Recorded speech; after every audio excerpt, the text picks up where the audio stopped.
Welcome to this instructional video on connectivity.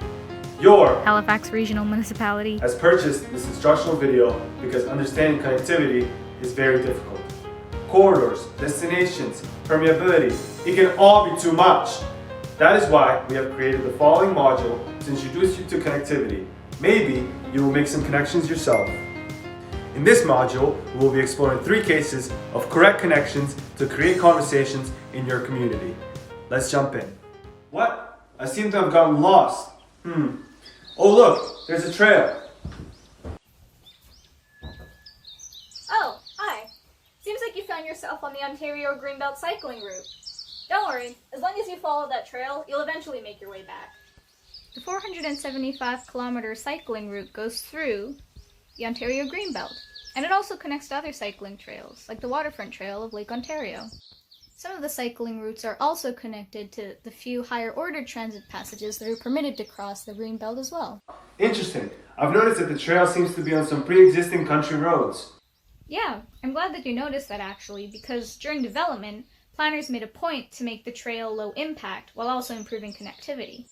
The synthesis of the Greenbelt plan with active transportation helps to maintain the Greenbelt and halt urban sprawl, but it also helps to promote recreational rural development.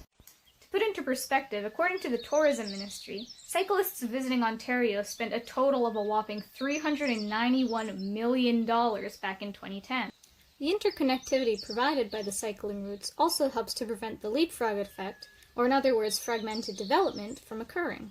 I guess you could say that projects like the cycling route and tourism provide not only environmental, but also socioeconomic incentives to protect the greenbelts. Exactly. But it's important that the stakeholders maintain this low-impact profile of the trails in order for this dynamic to continue to be so effective. Wow, very well put.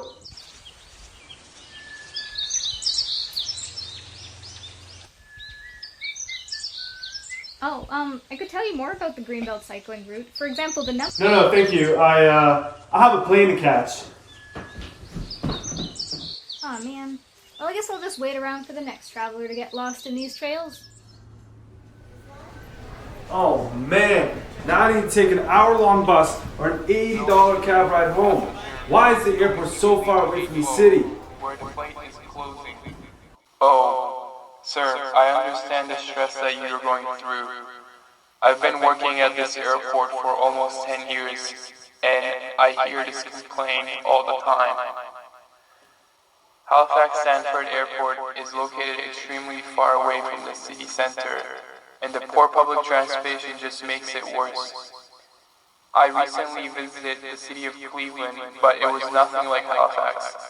Both cities have similar population size and similar distance from the downtown area to the airport. However, Cleveland has a great rapid transit system in Red Line subway line, which allowed me to access into the city within 30 minutes from the airport. The Red Line extension started in 1968 with a total capital of $18.4 million. The project included 4 additional stations towards the Cleveland Hopkins Airport.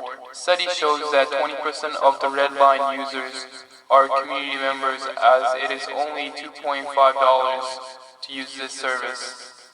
This is another benefit of rapid rail transit system because it encourages the people along the line to use public transportation instead of using vehicle. Wow, maybe I should travel to Cleveland next time. No taxi, bus, rideshare, or train for quite some time here. Oh well, I guess I'll just listen to a podcast. Canada's Connected Capital podcast is brought to you by Squarespace. O Canada, and O Canada's capital. Ottawa is a growing city and hub of Canadian government and identity. The city itself is becoming a symbol of Canada's image in the world. With the world's largest publicly owned 20,000-hectare greenbelt, over 150 kilometers of trails, and robust investments in light rail, Ottawa's greenbelt won't be tightening anytime soon. Greenbelt, huh? I was gonna buy a Greenbelt one time, but it was a total waste of time. The National Capital Commission owns, plans, and maintains the Ottawa Greenbelt. Connections within the Greenbelt bike pathway have increased over the years.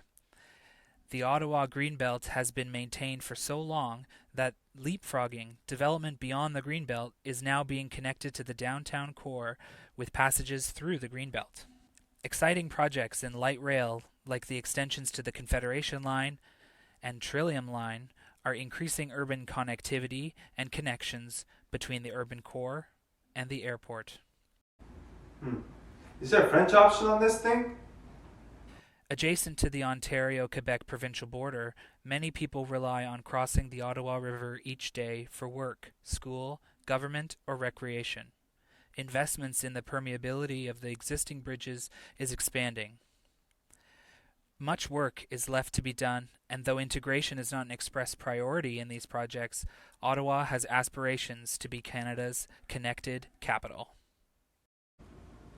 Well, there you have it. 3 connectivities to get some conversation started.